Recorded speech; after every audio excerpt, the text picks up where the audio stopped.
Rick and Morty is finally back. The highly anticipated follow-up to Adult Swim's epic April Fool's charade marked the first time we've gotten weekly multiverse adventures in almost 2 years. And thankfully, Rickmancing the Stone is packed with detail and character nuance, leaving us plenty to talk about. Hi everyone, I'm Justin with channel Frederator, and today we're going on a joyride with 7 facts about Rick and Morty Season 3, Episode 2. Let's talk about it.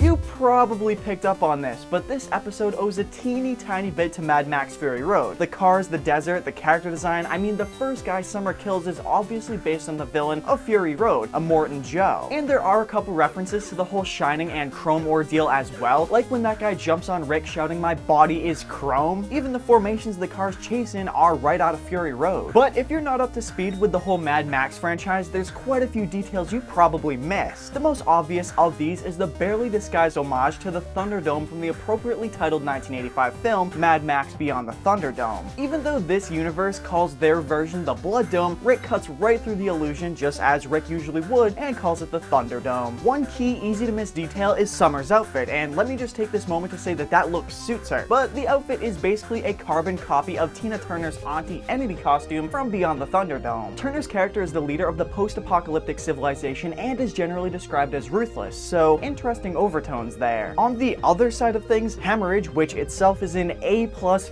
Mad Max name, looks like the designs were channeling Lord Humongous from Mad Max 2, The Road Warrior. But you know what's not a Mad Max reference? The episode's title, Rickmancing the Stone. No, Romancing the Stone is a Robert Zemeckis film in which Michael Douglas and Kathleen Turner go gem hunting in the jungle. It's more of a reference to Rick's determination to bring back that giant chunk of isotope 322. There are way more Mad Max Easter eggs to be found, but we got lots more to cover, so let's move on. Sometimes it's the little things that really make an episode stand out, and there are a lot of details in this episode. Every single car, person, and background had to be designed anew. Take for example the shot of the Blood Dome with the bleachers in the background. The crew estimates that there are 80 characters in that one shot, and to make things even harder on themselves, every single character has a unique design. Every single one of them. No wonder why this season took so long. It should come as no surprise then that the characters' costumes and designs were painstakingly planned out and detailed. Character designer Elisa Phillips describes that this is a reality as a place where shit went down in the 90s. As a result, the characters look like 90s punkers. They also paid homage to Mad Max by, really one-upping the whole BDSM gear thing. One character, for example, has a gas mask with a tube that goes right to his crotch. There's also a very obvious S&M strain running through these characters. Writer Ryan Ridley sees this as a reflection of the post-apocalyptic mindset, going back to primal, sex, and violence and how they intertwine. Can't wait. But the heart of the episode isn't its plethora of Mad Max references. It all serves as a platform for Summer and Morty to start coping with their parents' divorce. This is, after all, the very first time we see them after Beth and Jerry have split. The fact that Jerry has a moving truck in the beginning of the episode signals not too much time has actually passed. By the way, that Yuto truck is the exact same one that appears in the pilot, where it appears in the exact same position in front of the garage. But back then, it was Rick who was ostensibly moving out. Just to rub it in, Jerry. Loser.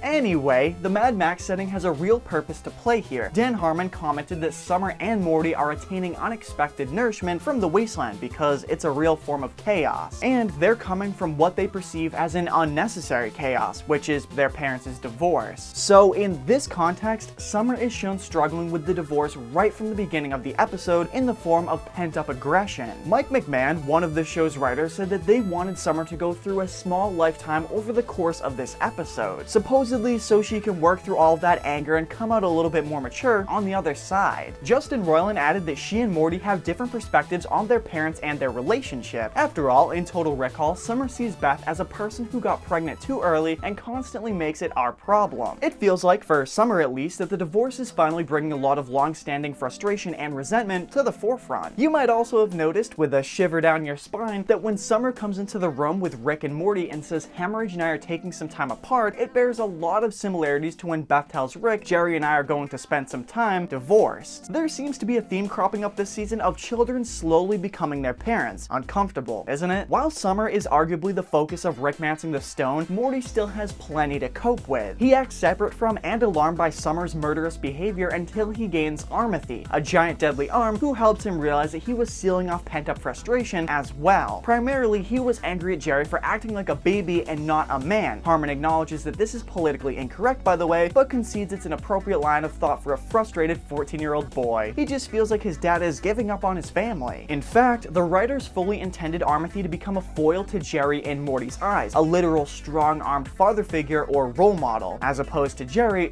loser. Armothy is also representative of a time-tested trope, the evil hand, where a transplanted limb has autonomous thought and movement while granting the owner's body some kind of new power. In this case, it's super strength and the ability to start working through your parents' divorce? I don't know. In case you were wondering, perhaps the most famous example of the evil hand is the impulsive hand of the titular character in Doctor Strangelove. There's also a movie called The Hand starring Michael Caine. I bet you can guess what that one's about. We've grown as accustomed as we're ever going to be to Rick's status as the smartest being in the universe. But when he tells a Deathstalk to save it for the Semantics Dome, E.B. White, the joke went over a lot of people's heads, Deathstalkers and viewers alike, except with the viewers, there was a certain level of shame and guilt involved because I'm certain every single one of us searched through our memories of elementary school and high school English classes to try to remember who the hell E.B. White was. But let us remind you, and ourselves, honestly, E.B. White is probably most familiar to you as the author of Charlotte's Web, Stuart Little, and Trumpet of the Swan. Yeah, he's actually that guy. No, the joke lies in the fact that in 1957, White revisited a 1918 text called Elements of Style and turned it into one of the preeminent guidebooks outlining the essential rules of the English language. Yeah, Time magazine actually rated the guide as the 11th most influential work of nonfiction since 1923. They also called the guide a timeless reminder of the simplicity of proper writing. So there you have it, all that explanation for one joke. If you think that this wasteland is a generic wasteland location, oh boy, you'd be mistaken. We've already discussed how much detail they've given the character design, so of course there's more to the location as well. If you look real closely at the establishing shot of Summer and Hemorrhage hunting in the city, you'll notice the Space Needle in the background. And that sign right next to the Billy board looks a hell of a lot like the famous Pike Place Market sign. That's right kids, this desert-like post-apocalyptic wasteland is Seattle, or at least driving distance from it. Also, one of the zombies they shoot has a plaid shirt tied around his waist, and let's be honest, that's probably the biggest giveaway of all. So to wrap up, let's talk about the new Season 3 intro, which actually debuted in this episode since 301 got no opening sequence during its original April Fool's broadcast, because boy, there's a lot to unpack here. With any new Rick and Morty opening sequence, half the fun as the season unfolds is seeing which tidbits are actually part of an episode and which are jokes confined to the intro. In Pickle Rick, we already unveiled the concerto scene with Rick and Morty tied to giant piano strings like a damsel on some railroad tracks. I'd also bet that our Summer fighting alongside an alternate dimension cyborg Summer is actually from an upcoming episode. There's precedent in the Rick and Morty comics for badass multiverse fighting Summers, so we're gonna have to be on the lookout. While I'm guessing that Buttface Morty watching RubHub.tv is not going to pop up in any episode, the jury's actually out on 4 Mortys escaping what looks to be some kind of Morty University or boarding school for Mortys. But considering that none of them look like our Morty, one's a greaser, one's an insectoid, one has glasses, and one looks a little chubbier, though I have my doubts. One bit that's caught a lot of attention is when Rick is shopping at some kind of Morty store. For one thing, there's actually a bin of Plumbuses that are on sale to Rick's left, so score there. But there's also the matter that the Mortys come stocked with very nerdy accessories. The purple Morty comes with a bat that looks suspiciously like Negan's from The Walking Dead, and the green Morty actually comes with what looks to be an awful lot like the Master Sword from the Legend of Zelda series, which isn't surprising because Roiland hasn't been exactly subtle on the show about his desire for attention from Nintendo. We can't forget about Squanchtendo, his indie game studio. There's also the very, very conspicuous absence of Jerry from any of these scenes. Beth technically makes an appearance in the Buttface dimension, but Jerry, nothing. The darkest year of our adventures, indeed. So there you have it, 7 facts about Rick and Morty Season 3 Episode 2, Rickmancing the Stone. What do you think of the episode? Did we miss any of your favorite Easter eggs? Let us know in the comment section down below. Don't forget to click that little bell icon to become part of our awesome notification squad, and make sure to subscribe to channel Frederator so you don't miss a thing about your favorite cartoons in this or any dimension, because as always, remember, Frederator loves you.